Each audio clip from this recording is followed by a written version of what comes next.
Hi students, मैं Rakesh Saini RFA classes में आपका एक बार फिर स्वागत करता हूं।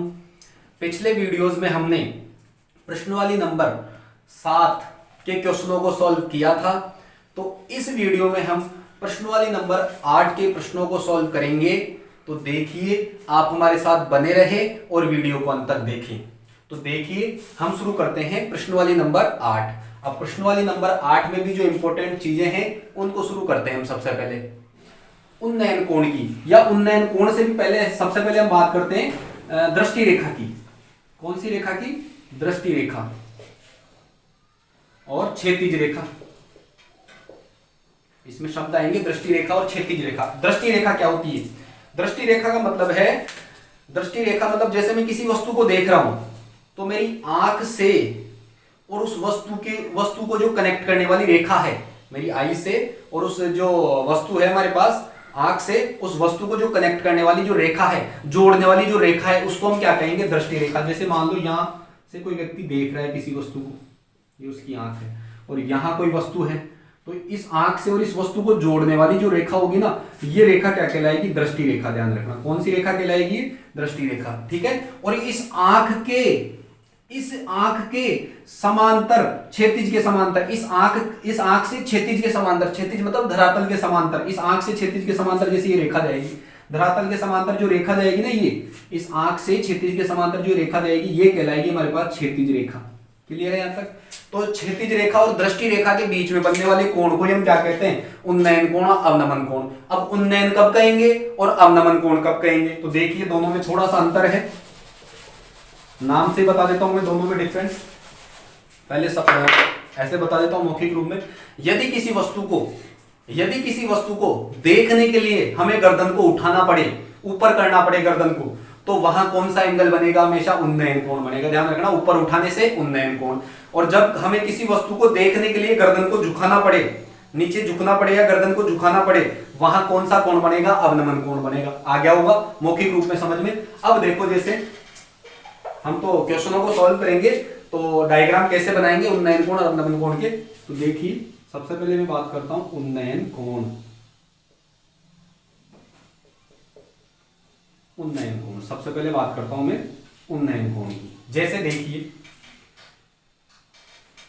ये क्षैतिज मान लो या क्षैतिज के समांतर कोई रेखा मान लो, या ऐसे मान लो यहां मैं खड़ा हूं, या कोई यहां से कोई प्रेक्षक है, यहाँ कोई प्रेक्षक है, यहां से और यहाँ कोई वस्तु है, ये प्रेक्षक इस वस्तु को देख रहा है, ऊपर की ओर ही तो देख रहा है ना। तो मैंने कहा था जब ऊपर की ओर देखते हैं तो उन्नयन कोण बनता है। और किस किस के बीच में बनेगा उन्नयन कोण? दृष्टि रेखा और क्षैतिज रेखा के बीच में। बताइए, ये कौन सी रेखा हो गई? आंख से और वस्तु को देखने वाली रेखा कौन सी रेखा कहलाती है? दृष्टि रेखा। तो ये दृष्टि रेखा हो गई क्या? ठीक है। और ये आंख से क्षैतिज के समांतर जाएगी एक रेखा, ये कौन सी रेखा कहलाएगी? क्षैतिज रेखा। कौन सी रेखा कहलाएगी? क्षैतिज रेखा। तो क्षैतिज रेखा और दृष्टि रेखा के बीच का ये कोण ही, ऊपर देख रहे हैं ना, वस्तु को ऊपर देख रहे हैं, ठीक है, तो कौन सा कोण होगा? ऊपर देखने में उन्नयन कोण बनेगा। तो बताइए कौन सा कोण है? उन्नयन कोण है। ये कौन सा कोण है? उन्नयन कोण। आ गया होगा समझ में, एंगल ऑफ एलिवेशन। ठीक है, उन्नयन कोण आ गया समझ में। इसके बाद में बात करता हूं अवनमन कोण की। अवनमन कोण में भी कुछ नहीं है, देखो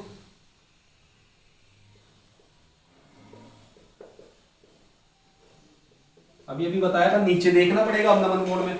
अवनमन कोण में उल्टा हो जाएगा, देखने वाला प्रेक्षक ऊपर रहेगा और वस्तु नीचे रहेगी। ठीक है। तो यहां जैसे मान लो, यहां से कोई प्रेक्षक देख रहा है, ये उसकी आंख है, ठीक है, और ये कोई वस्तु है नीचे की ओर, यहां इसको देख रहा है, तो ये कौन सी रेखा हो गई? दृष्टि रेखा हो गई कि नहीं हो गई? हो गई दृष्टि रेखा। तो ये तो हो गई दृष्टि रेखा। आंख से और वस्तु को देखने वाली रेखा क्या कहलाएगी? दृष्टि रेखा। और एक रेखा आंख से, ध्यान रखना, कहां से जाएगी? हमेशा क्षैतिज के समांतर रेखा आंख से लेनी है। देखो, आंख से एक तो वस्तु की ओर देख रहे थे और एक ये दृष्टि रेखा, इनके बीच का कोण कौन सा कोण था? अवनमन कोण। और अब आंख से ये तो हो गई दृष्टि रेखा, और एक कहां जाएगी? आंख से क्षैतिज के समांतर जाएगी। तो ये देखो, ये आंख है, तो क्षैतिज नीचे होता है, तो क्षैतिज के समांतर ऐसे आएगी कि नहीं आएगी रेखा? ये तो बताइए, ये दृष्टि रेखा और ये क्षैतिज के समांतर रेखा का ये बीच का कोण कौन सा हो गया? अवनमन कोण हो गया, नहीं हो गया?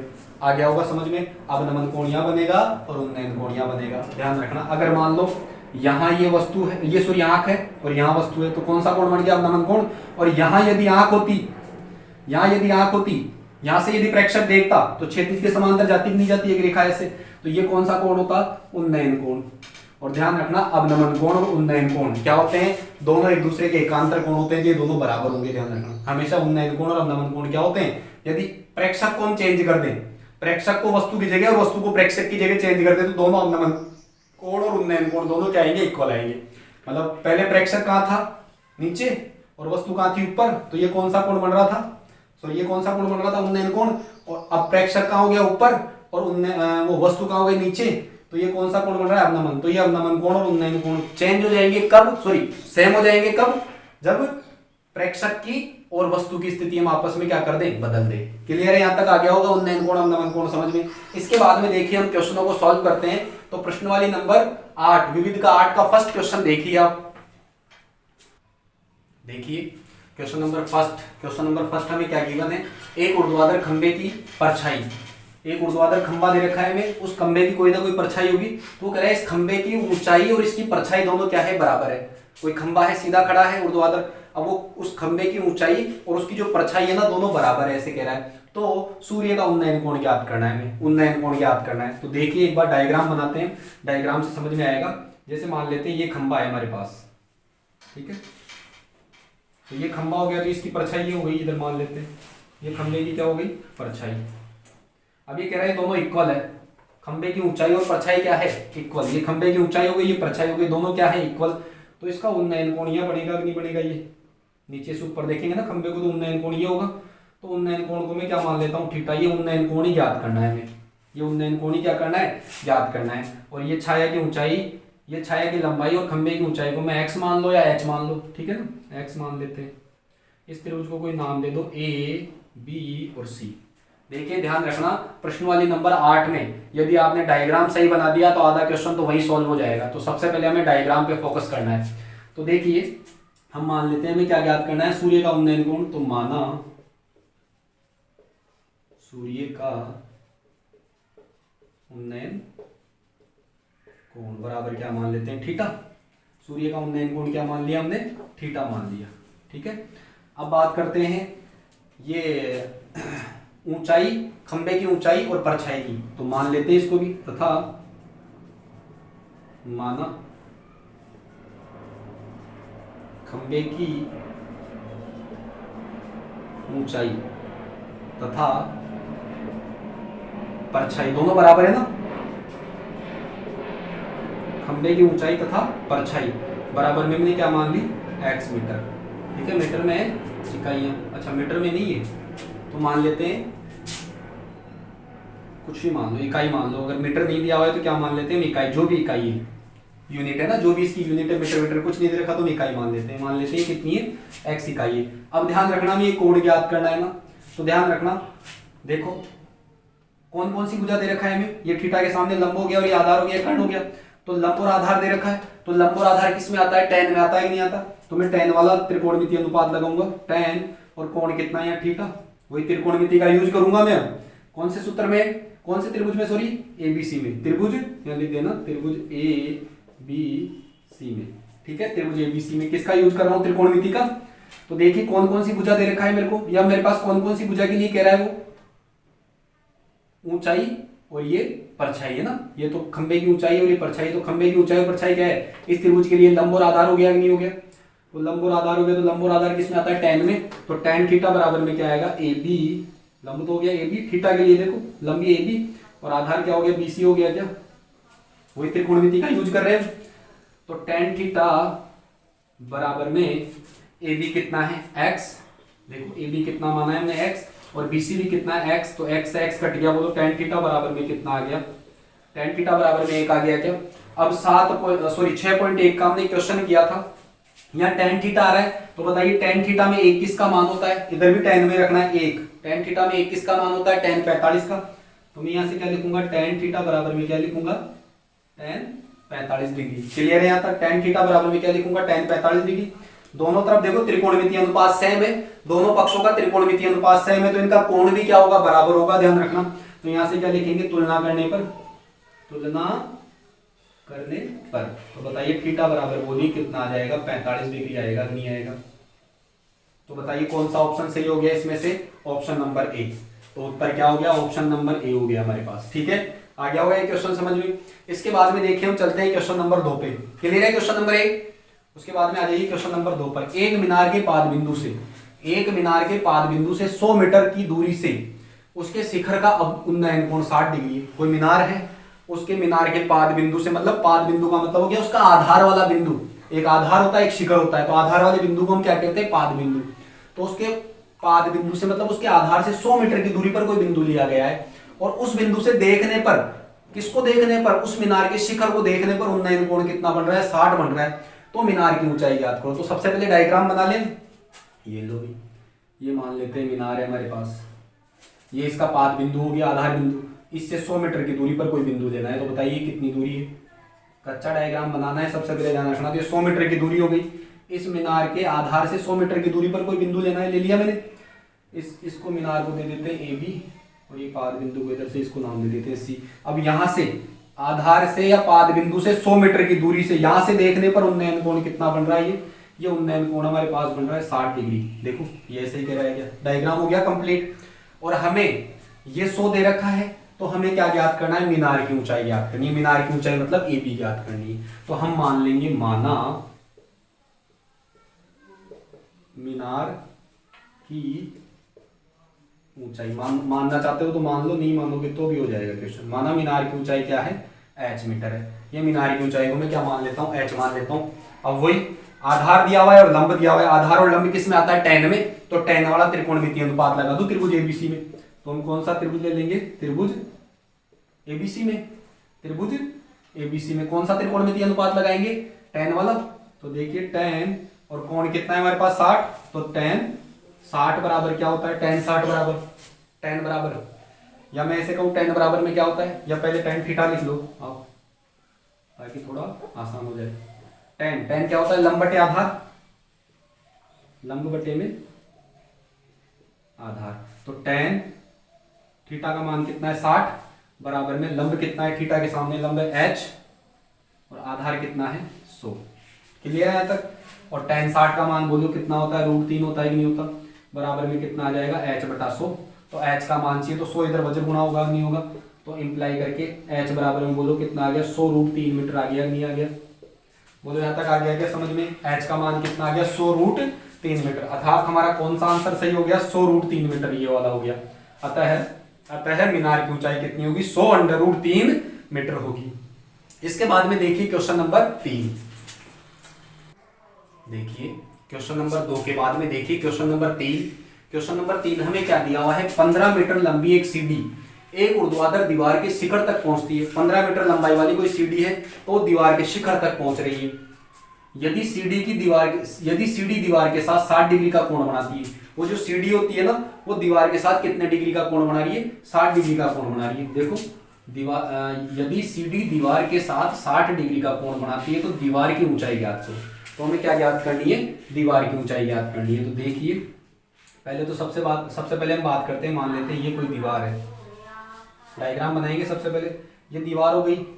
अब इस दीवार, ये धरातल पे, जैसे ये धरातल हो गया। अब इस दीवार पे यहाँ शिखर तक सीढ़ी पहुंच रही है, एक मान लेते हैं ये है सीढ़ी, ठीक है? ये सीढ़ी है हमारे पास, ठीक है? इसको नाम दे देते हैं, ट्रायंगल बन गया ना, ए बी और सी, त्रिभुज बन गया, एबीसी नाम दे देते हैं। सीढ़ी की ऊंचाई में कितनी दे रखा है? सीढ़ी की लंबाई कितनी दे रखा है? 15 मीटर। ये सीढ़ी की लंबाई कितनी है? 15 मीटर, ठीक है? सीढ़ी की लंबाई कितनी दे रखा है? 15 मीटर। और ये कह रहा है यदि सीढ़ी दीवार के साथ, सीढ़ी किसके साथ? देखो दीवार के साथ, यदि सीढ़ी दीवार के साथ 60 डिग्री का कोण बनाती है, ये रही सीढ़ी और ये रही दीवार, तो दीवार के साथ ये कोण है नहीं है? यदि सीढ़ी दीवार के साथ, सीढ़ी और दीवार के बीच का कोण, ये तो सीढ़ी और ये दीवार, इन दोनों के बीच का कोण ये कितना दे रखा है? 60 दे रखा है, नहीं दे रखा? आ गई क्या बात समझ में? तो 60 डिग्री कोण ये दे रखा है, ध्यान रखना। तो अब मुझे ये बताओ, ये समकोण त्रिभुज हो गया, तो ये कोण है, तो इसके सामने वाली ये भुजा लंब होगी, ध्यान रखना, और ये आधार होगा, ध्यान रखना, और 90 के सामने कर्ण हो गया। तो हमें ज्ञात क्या करनी है? दीवार की ऊंचाई।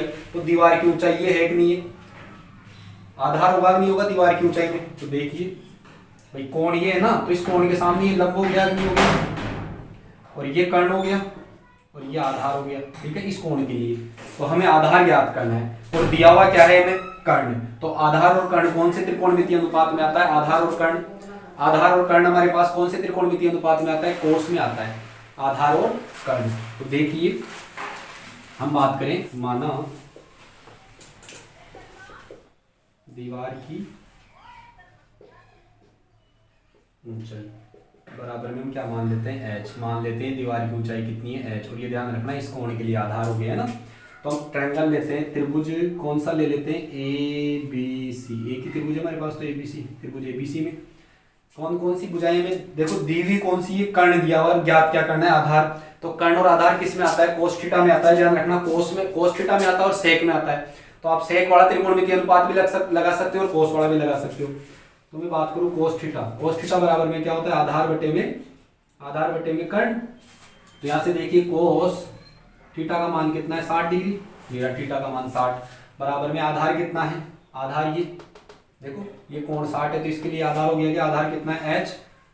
और कर्ण कितना है हमारे पास, कर्ण है हमारे पास 15। क्लियर है यहाँ तक। और कोस 60 का मान कितना होता है, 1/2 बराबर में h बटे में 15। अब हमें h का मान ज्ञात करना है, तो 15 इधर क्रॉस मल्टीप्लाई हो जाएगा, नहीं हो जाएगा, तो h का मान कितना आ जाएगा, 15/2 आ गया क्या। तो बोलिए h बराबर में कितना आ जाएगा, 15/2 मीटर। आ गया होगा ये क्वेश्चन समझ में। तो हमारा ऑप्शन कौन सा सही हो जाएगा, ऑप्शन नंबर सी। इसके बाद में देखिए क्वेश्चन नंबर 4। क्वेश्चन नंबर 4 में क्या दिया हुआ है, 10 मीटर ऊंची मीनार के, कोई मीनार दी हुई है हमें 10 मीटर ऊंची, उसके शिखर से पृथ्वी पर एक बिंदु का अवनमन कोण कितना है, 30 डिग्री है। तो बिंदु की जो पृथ्वी पे जो बिंदु है ना, बिंदु की मीनार के आधार से दूरी ज्ञात करनी है। मतलब पहले सबसे पहले डायग्राम देखो, ये मीनार, ठीक है, इस मीनार के शिखर से, ये रहा इसका शिखर, इस शिखर से पृथ्वी पे किसी बिंदु को देखना है। ये मान लेते हैं यहाँ कोई बिंदु है, ये पृथ्वी पे इस बिंदु को देख रहे हैं। तो ये देखो ये डायग्राम बनेगा। अब ध्यान रखना यहां से देख रहा है, वो कहां से देख रहा है, मीनार के शिखर से। तो शिखर से देख रहा है तो ये दृष्टि रेखा हो गई। और यहां से इस आंख से एक क्षैतिज के समांतर रेखा जाएगी कि नहीं जाएगी, ये वाली, ठीक है। तो ये कोण दे रखा है हमें, कितना दे रखा है, ये 30 डिग्री दे रखा है। समझ गए कौन सा कोण है ये क्षैतिज के समांतर रेखा हो गई, ये दृष्टि रेखा हो गई, इनके बीच का कोण ये अवनमन कोण ही होगा, नहीं होगा, अवनमन कोण ऊपर बनता है, उन्नयन कोण नीचे। और ध्यान रखना अवनमन और उन्नयन कोण दोनों क्या होते हैं, बराबर होते हैं। ये 30 है तो ये भी कितना होगा, 30। और ये ध्यान रखना ये तो शिखर है और ये पृथ्वी पे कोई बिंदु है, तो इस बिंदु से इस मीनार के पाद की ये दूरी ज्ञात करनी है। देखो आधार की, पृथ्वी पे जो बिंदु है, कह रहा है ना बिंदु की मीनार के आधार से दूरी, ये रहा बिंदु, ये रहा मीनार का आधार, तो इन दोनों के बीच की ये दूरी फाइंड करनी है हमें, ठीक है। तो इसको मान लेंगे, मैक्स मान लेंगे, ठीक है। और मीनार की ऊंचाई हमें कितनी दे रखी है, 10 मीटर दे रखी है। मीनार की ऊंचाई कितनी दे रखी है, 10 मीटर। तो हमें क्या देखो, ये कोण 90 है, तो लंब दिया हुआ है, तो आधार ज्ञात करना है। तो लंब और आधार किस में आता है, tan में और कोट में। तो या तो tan वाला त्रिकोणमितीय अनुपात लगा दो या फिर कोट वाला त्रिकोणमितीय अनुपात लगा दो। आ गया समझ में। नाम दे दो इसको कोई, ए बी सी और ये डी, ठीक है। तो देखना, माना बिंदु से मीनार की दूरी कितनी है, मीनार के आधार की दूरी x मान लेते हैं। माना पृथ्वी पर स्थित बिंदु से मीनार के आधार की दूरी बराबर हमने क्या मान ली, x मीटर मान ली। क्लियर। अब वही त्रिभुज ले लेंगे, कौन सा त्रिभुज, ए बी सी में, त्रिभुज एबीसी में कौन सा त्रिकोणमितीय अनुपात लगाएंगे, tan वाला। तो tan थीटा बराबर में क्या होता है, लंब बटे में आधार। तो tan थीटा का मान कितना है, 30, और लंब कितना है हमारे पास 10, और आधार कितना है x। तो यहां से tan थीटा का, tan 30 का मान कितना होता है, 1 बटे में, tan 30 का मान 1 बटे √3 बराबर में कितना आएगा, 10 बटे में x। अब हमें x का मान याद करना है, तो x इधर और √3 इधर वज्र गुणा हो जाएंगे। तो बोलिए x बराबर में कितना आ गया, 10√3 मीटर आ गया, नहीं आ गया। और x क्या माने थे, पृथ्वी पर स्थित बिंदु से मीनार के आधार की दूरी। तो बताइए कौन सा ऑप्शन सही हो गया, 10√3, ऑप्शन ए सही हो गया। यहां तक आ गया होगा समझ में। इसके बाद में देखिए क्वेश्चन नंबर 5, देखिए क्वेश्चन नंबर 4 के बाद में देखिए क्वेश्चन नंबर 5। क्वेश्चन नंबर 5 हमें क्या दिया हुआ है, एक नदी के ऊपर एक पुल नदी के तट के साथ 45 डिग्री का कोण बनाता है। कोई नदी है, उस नदी के साथ पुल है वो 45 डिग्री का कोण बना रहा है यदि नदी के ऊपर पुल की लंबाई 150 मीटर है। नदी के ऊपर पुल की लंबाई कितनी है 150 मीटर है, तो नदी की चौड़ाई ज्ञात करो। नदी के ऊपर है 150 मीटर, तो है ना। तो जैसे देखिए ये नदी है हमारे पास, डायग्राम बना लेते हैं हम सबसे पहले। ये नदी है, अब इस नदी के ऊपर ये तट हो गया नदी का, इस तट के साथ ये पुल मान लेते हैं, ये पुल जा रहा है। ये नदी के साथ ये पुल है ना जो कितने डिग्री का कोण बना रहा है 45 डिग्री का कोण बना रहा है। और ये नदी यहां तक है, तो ये नदी के ऊपर यहां तक की जो इस पुल की ये लंबाई दे रखा है हमें, कितनी दे रखा है पुल की लंबाई में दे रखा है 150 मीटर। ये हमारे पास है 150 मीटर, यहां तक आ गया समझ में। तो हमें इस नदी की चौड़ाई ज्ञात करनी है। नदी की क्या ज्ञात करनी है, चौड़ाई। तो मान लेते हैं ABC, ये त्रिभुज हो गया। तो माना नदी की चौड़ाई क्या मान लेते हैं x मीटर। ये नदी की चौड़ाई को मैंने x मान लिया। अब ध्यान रखना यहां से देखिए हमें दिया हुआ क्या क्या है। ये 45 के सामने तो लंब हो गया, ये आधार हो गया और ये कर्ण हो गया। तो आधार हमें ज्ञात करना है और कर्ण दिया हुआ है। तो आधार और कर्ण किस में आता है, cos थीटा में आता है, ध्यान रखना। तो cos थीटा वाला ही त्रिकोणमितीय अनुपात लगाएंगे तो त्रिभुज ABC में क्या आ जाएगा, cos थीटा बराबर में, cos थीटा क्या होता है आधार बटे में कर्ण। तो यहां से देखिए cos और थीटा का मान कितना है हमारे पास 45, cos 45 बराबर में आधार कितना है x, ध्यान रखना ये 45 से तो ये लंब हो गया, ये आधार हो गया, ये कर्ण हो गया। x बटे में कर्ण कितना है 150, ठीक है 150 मीटर। और cos 45 का मान कितना होता है 1 बटे में √2। cos 45 का मान कितना होता है 1 बटे √2 बराबर में कितना आएगा x बटे में 150। अब हमें x का मान याद करना है तो 150 क्रॉस मल्टीप्लाई हो जाएगा। तो बोलिए कितना आ जाएगा, x का मान कितना आ जाएगा 150 बटे में √2। तो x बराबर में कितना आ गया 150 बटे में √2 मीटर। तो बताइए कौन सा ऑप्शन सही हो गया। या हम इसको और थोड़ा सॉल्व कर सकते हैं। ये √2 आ रहा है बटे में, तो हम क्या कर लें, इनमें से कोई ऑप्शन है नहीं तो परिमेयकरण कर लो। यहाँ परिमेयकरण कैसे करोगे, √2 से ऊपर नीचे मल्टीप्लाई कर दो। तो यहाँ से क्या लिखेंगे x बराबर में 150 इंटू में √2। ये तो पहले से था 150 √2 तो पहले से था। परिमेयकरण करेंगे तो √2 से ऊपर नीचे मल्टीप्लाई करेंगे तो कितना हो गया, यहाँ से देखिए x बराबर में 150 बटे में √2 पूरा 2 और इंटू में √2। 150 √2 बटे में √2 पूरा 2 कट गया, क्या बोलो कितनी बार में 75 बार में। तो बोलो आंसर कितना आ गया, आंसर हमारे पास आ गया 75 √2 मीटर। तो बताइए नदी की चौड़ाई कितनी आ गई 75 √2 मीटर। तो कौन सा ऑप्शन सही हो गया, ऑप्शन नंबर डी। इसके बाद में देखिए क्वेश्चन नंबर 6। क्वेश्चन नंबर 6 भी अच्छा क्वेश्चन है। दो खंभों के शीर्ष जिनकी ऊंचाइयां 20 मीटर और 14 मीटर है एक तार से जुड़े हुए हैं। हमें क्या दिए हुए हैं, दो खंभे दिए हुए हैं, एक खंभे की ऊंचाई तो 20 मीटर है और दूसरे खंभे की ऊंचाई 14 मीटर है। और इनके जो शिखर है ना उनमें तार बंधा हुआ है, मतलब तार से जुड़े हुए हैं। यदि तार क्षैतिज रेखा के साथ, जो तार है ना वो क्षैतिज रेखा के साथ 30 डिग्री का कोण बनाता है तो तार की लंबाई ज्ञात करनी है हमें। मतलब दोनों खंभों के शिखरों को जिस तार से जोड़ रखे ना उस तार की लंबाई ज्ञात करनी है। अच्छा क्वेश्चन है, देखो कैसे ज्ञात करेंगे। मान लेते हैं एक खंभा तो ये है, ठीक है, और दूसरा खंभा मान लेते हैं ये है, ठीक है। एक खंभा बड़ा है, एक खंभे की ऊंचाई ज्यादा है और एक की कम है। तो एक खंभे की ऊंचाई ज्यादा है और एक खंभे की ऊंचाई कम है, तो एक बड़ा होगा और एक छोटा होगा खंभा। अब इनके ये शिखर, ठीक है, ये तो कितनी मीटर ऊंचाई का है 20 मीटर ऊंचाई का है और ये 14 मीटर ऊंचाई का है। क्लियर यहाँ तक। अब इनके शिखर किससे बंधे हुए हैं, तार से बंधे हुए, मतलब ऐसे बंधे हुए, ठीक है। और ध्यान रखना ये जो तार है ना, तार, ये तार हो गया, ये क्षैतिज हो गया। क्षैतिज के साथ कितने का कोण बना रहा है, ये कोण बना रहा है 30 डिग्री का। तो देखो ये तो तार हो गया और यहां से क्षैतिज के समांतर यही जाएगी रेखा, ये रहा क्षैतिज, इसके समांतर ये जाएगी। तो ये तार क्षैतिज के साथ 30 डिग्री का कोण बना रहा है, ठीक है। कितने डिग्री का कोण बना रहा है, ये यहाँ बना रहा है 30 डिग्री का कोण। तो अब बताइए ये त्रिभुज हो गया नहीं हो गया, तो इसमें त्रिकोणमितीय अनुपात लग जाएगा नहीं लग जाएगा। ए, इसको हम नाम दे देते हैं ए, बी और सी, इसको डी और इसको ई। क्लियर यहाँ तक। अब बताइए ये 14 है तो ये भी 14 होगी नहीं होगी, बी डी। अरे सी ई 14 है तो ये भी 14 होगी कि नहीं होगी। तो बताइए ए बी कितनी आ जाएगी, 6 आ जाएगी कि नहीं आ जाएगी ए बी।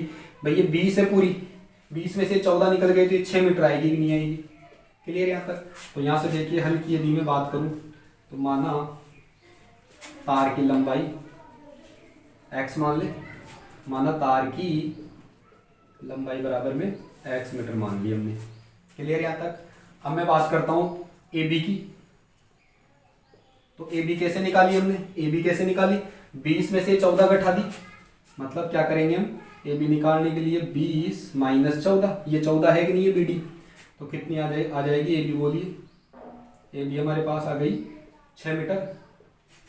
क्लियर है यहाँ तक। देखो एक्स हमें ज्ञात करना है और ए बी हमारे पास आ गई, तो त्रिभुज ए बी सी ले लें हम। त्रिभुज कौन सा ले लें, ए बी सी। त्रिभुज ए बी सी में कौन सा त्रिकोणमितीय अनुपात लगाओगे, दिया हुआ क्या है, लंब, 30 डिग्री के सामने हो गया लंब, और ज्ञात क्या करना है हमें, कर्ण। तो लंब और कर्ण किसमें होता है, साइन में, तो साइन वाला त्रिकोणमितीय अनुपात लगा दो। साइन थीटा बराबर में क्या होता है, लंब बटे में कर्ण। तो साइन थीटा का मान कितना है, 30 डिग्री, बराबर में लंब कितना है 6, और कर्ण कितना है हमारे पास, कर्ण है हमारे पास में x। ठीक है, साइन 30 का मान कितना होता है 1/2 बराबर में 6/x। तो बताइए x का मान चाहिए, तो x 1 से मल्टीप्लाई होगा, 2 6 से होगा, तो बताइए x बराबर में कितना आ गया, 12 मीटर आ गया, नहीं आ गया। तो बताइए तार की लंबाई कितनी आ गई, 12 मीटर आ गई कि नहीं आ गई, आ गया होगा ये क्वेश्चन भी समझ में। इसके बाद में या देखो आंसर कौन सा हो गया इसमें से, ऑप्शन नंबर ए सही हो गया हमारा। आई होप कि आज के सारे क्वेश्चन आपको समझ में आए होंगे। यदि फिर भी किसी क्वेश्चन में कोई प्रॉब्लम हो तो कमेंट बॉक्स में अपना कमेंट जरूर करें, वीडियो को लाइक करें और अपने दोस्तों के साथ शेयर करें, ताकि और विद्यार्थियों को भी इस वीडियो का लाभ प्राप्त हो सके। Thank you.